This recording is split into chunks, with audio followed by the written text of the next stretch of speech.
बॉलीवुड से जुड़ी बड़ी खबर आपको बता दें। अदाकार सलमान खान के घर पर हुई गोलीबारी के मामले में बड़ी खबर आपको बताते चले। गोलीबारी मामले में जिन बंदूकों का इस्तेमाल हुआ था उनमें से एक बंदूक को मुंबई पुलिस की क्राइम ब्रांच ने तापी नदी में से बरामद किया है। वहीं दूसरी बंदूक की तलाश की जा रही है। पुलिस को कुछ जिंदा कारतूस भी मिले हैं।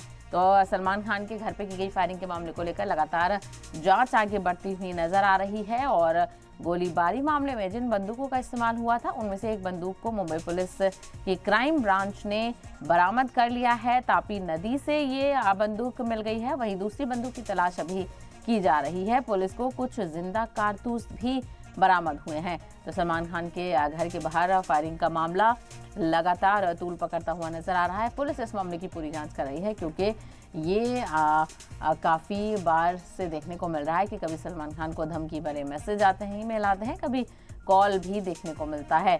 तो ऐसे में सलमान खान के घर फायरिंग का वाकया भी पेश आया था। 2 नामालूम हमलावरों ने बाइक पर सवार होकर वहां से गुजरे और 4 से 5 राउंड फायरिंग सलमान खान के बाहर घर की बालकनी में की थी, जिसको लेकर पुलिस की तरफ से तफ्तीश लगातार की जा रही है।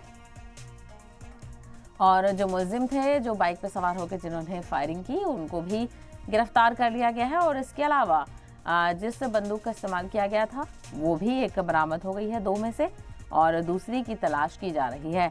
तो मुंबई की तापी नदी में क्राइम ब्रांच को ये बंदूक तापी नदी में मिली है और पुलिस को कुछ जिंदा कारतूस भी इसके पास से मिले हैं। तो गोलीबारी के इस्तेमाल में हुई बंदूक बरामद कर ली है पुलिस ने। क्राइम ब्रांच की तरफ से ये बड़ी कार्रवाई की गई है। मुंबई पुलिस की क्राइम ब्रांच ने कामयाबी हासिल की, बंदूक बरामद की है, कुछ कारतूस भी मिले हैं और ऐसे में दूसरी बंदूक की तलाश जारी है।